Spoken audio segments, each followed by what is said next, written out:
Okay. So my name is Chris Bowes. I'm Kilkepum and Shukweppum. I'm a guest in Shukweppumulu, right here in Tecumseh's territory.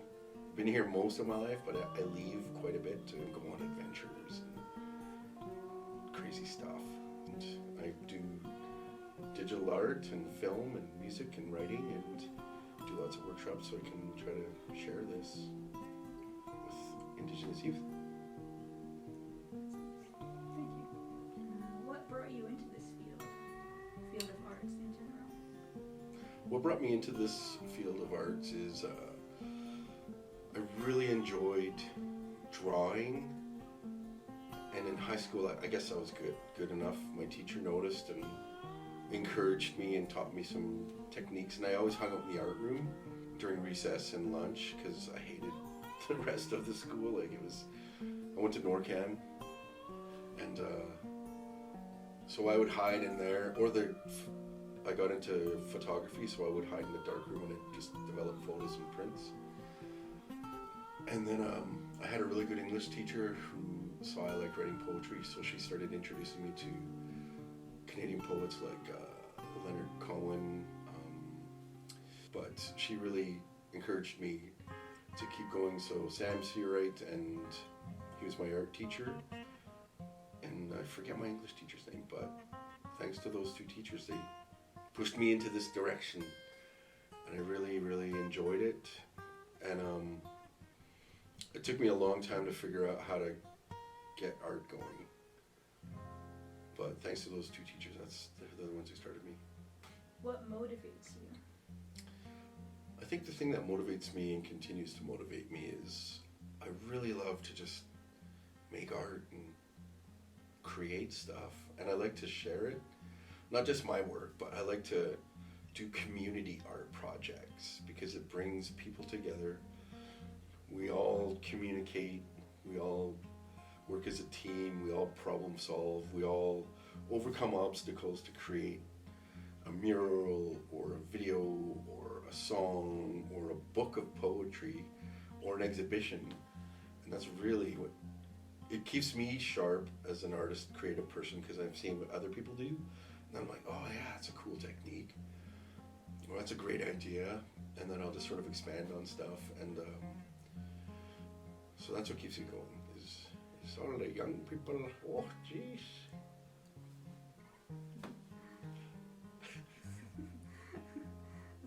Can you tell me more about how you got to this point in your life?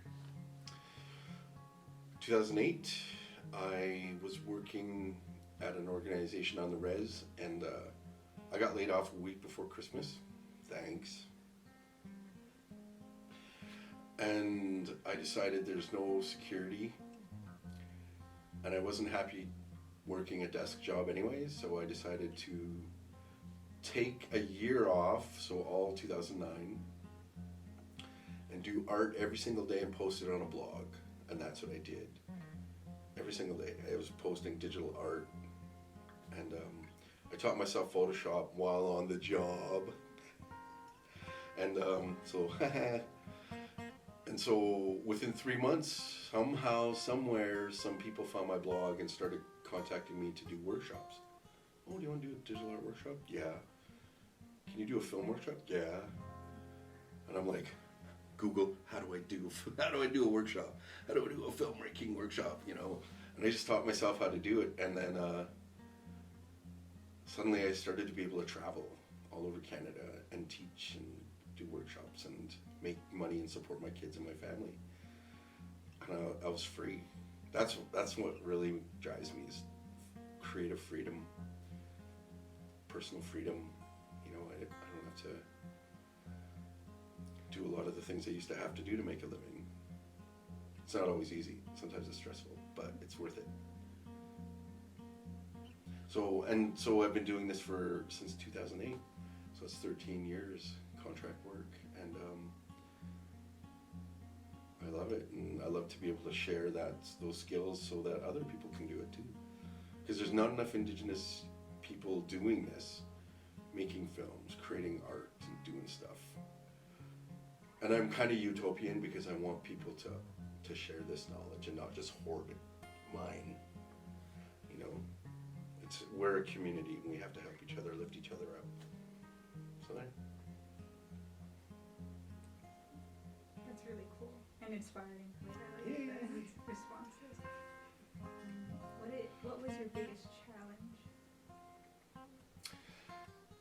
I think my biggest challenge was just getting confident, finding the confidence to do these things, because for years I'd seen our communities bring in, you know, non-Indigenous people to our communities and suck up all our funds and resources for these same kinds of projects and then leave. And that's really what drives me a bit towards this, is because, well, we can do it ourselves. But finding that confidence to say, I can do this, my story matters, I can learn the technology, I'm gonna figure out a way to do this, because nobody really showed me. I just had to figure this out on my own. So that was a real challenge. But thank God for the internet and YouTube. I learned how to edit. And then I found a good mentor, Doug Buell, showed me how to edit in Final Cut 7. And that changed my world. I suddenly could do pro edits, and that gave me confidence, like, oh, I can do this. So you have one little victory that leads to another little victory that leads to another victory that keeps getting bigger and bigger and bigger. And then you can, it gives you confidence that you can do this, that you can get up, work with other Indigenous people, give them confidence to create their own projects, their own films, and learn how to operate a camera, learn this software to edit a video, learn how to upload it onto YouTube, learn how to get into film festivals, and then meet other Indigenous people and travel and, you know, see the world and have fun. That's the goal. So finding the confidence, it took a while, a couple of years, but I got there, and I'm, you know, still trying, still going for it every day. A bit of a hard question, I guess. Are you happy with how far you've come? I am, yes. One of the things that creative people tend to do is self-sabotage. They get to a level of success or comfort that they're not comfortable with. And they kind of feel not worthy, right? Oh, I don't deserve this. It's like, it's called imposter syndrome, actually. It's a syndrome you get where you feel like you haven't worked hard enough or deserve the things that you get or have gotten. And I felt that because I was like, I'm traveling all over the place, and all I'm doing is just sharing my story and trying to help others. How am I this far ahead? And so I kind of screwed up and self-sabotaged myself for a couple of gigs. And then I took time off the road for a couple of years because I needed to be with my kids and to just sort of ground myself again in Shigwapamuluk, in our territory here, and get back on the land, go do some sweats and get it back together. And so now things are happening again, things are getting crazy again, but I'm more comfortable in my own skin and I'm ready for it this time. And now I know how to do it a lot better. You know, I can travel better, and I know, because I traveled so much. And my kids are better prepared. It's just, yeah, I'm good. I feel good. I haven't felt this good actually since 2003. It's like I'm fresh, ready to go. So I'm happy where I'm at. Onward and upwards, they say, and I want to bring lots of people with me and have fun. It's funner that way. It's fun when you're with your friends on the road as opposed to being by yourself in a hotel at the end of the day, just going, oh, I miss everyone. Do you consider yourself successful? Successful? Do I consider myself successful? That's a tough question, but an easy question. Tough in terms of, like, I guess in material things. Yeah, I think I'm successful. I'm able to make a living doing what I love to do and provide for my kids and my family and pay the rent and bills and buy food and get more gear. and learn more skills and keep working with new people and go to new places, and new adventures are lining up. So yeah, I think I'm successful for sure. Yeah, I like it, but it's not just my success. It's like I want this to be everyone's success. I want people to come, to learn, to realize that they can do it too. It's not like I have some secret key that, some secret like, oh, I know how, and I'm not going to share it. It's like, it's just, we work together, we work hard, and things unfold too, right? You never know what's going to happen. And so I really try to keep a positive mental attitude and try to just inspire others around me to keep trying, even if they're struggling, because I struggle too, sometimes I have a hard day and I don't feel like doing anything, but I get up and I do it, and then I'm learning how to rest more, right? Don't go so far that I'm just tired and burnt out, because that's not healthy.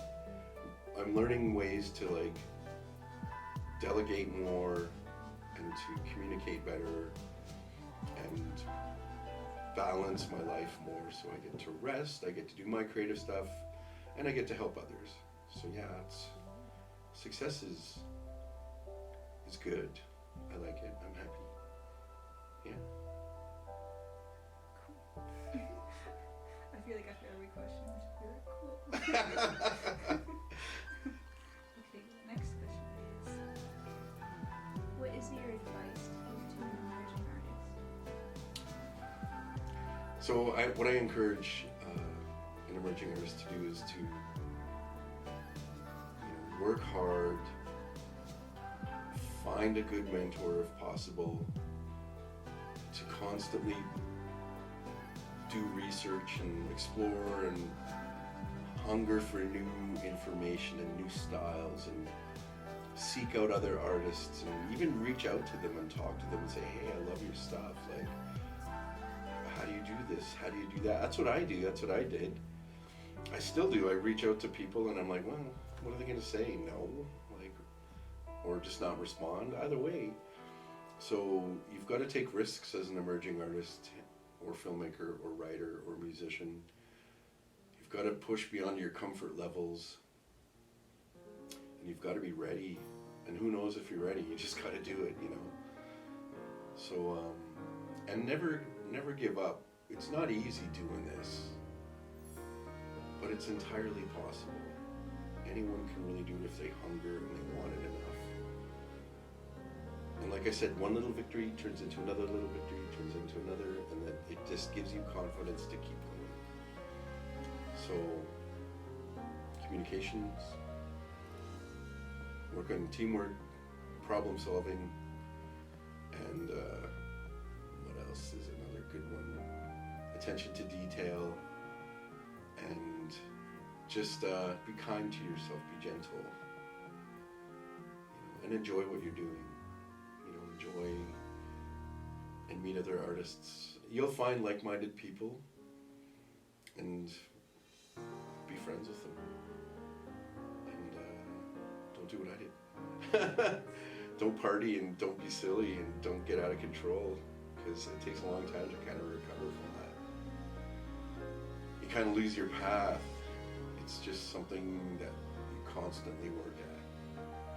Create new work, share it online, network with other artists, build a community, work together, and just keep striving for more. And a mentor is really important. Finding a mentor, someone that you can bounce ideas off of and say, hey, or a new direction, or say you want to pull together a body of work to form an exhibition, or anything, right? Mentors are really important. I've had good mentors, like Richard Van Camp, Gary Goffredson, Doug Buis. They were all fantastic mentors that helped me get to the next level, because that's what a good mentor does. Helps you get set up to go. Would it be alright if I contacted you in the same career? Yeah, totally. Contacting you right now. Yeah, mentally. yeah, if, you know, I mentor lots of people, and I always make time, and I always do my best to try to help, because, you know, that's what a good mentor does. And then what happens is eventually, if you find your door and you go through it and you find your way and you accumulate enough, you know, knowledge and experience, you can share that, and then you become a mentor, right? And then you give back to the community. And that's what I really love about doing what I do, is I'm trying to save people I mentor all the tough things that I did. You know, help them get a few steps ahead faster, instead of fumbling around in the dark for years like I did. You know, it's like a rocket ship. Yeah, and that was all the questions I have today. Oh, cool. Thank you. That was really nice. I liked hearing all your responses. Oh, okay. Yeah, because these are questions I've never even asked before, I don't think. Some of these you kind of like, I always rant about yeah. some things. Because you're always telling me to ask questions, but I never know what to ask. Oh, good. Yeah, so now I'm learning what questions to ask and what to ask more about. Yeah. Yeah, well, see, this was a good experience for all of us. I don't get interviewed a lot. Well, I do, but not by Indigenous people. And I like that. Because you guys know what's up. We know what's up culturally and the struggle, right? Whereas non-Indigenous people don't. They don't understand what we're going through. So it's good to work with our own people.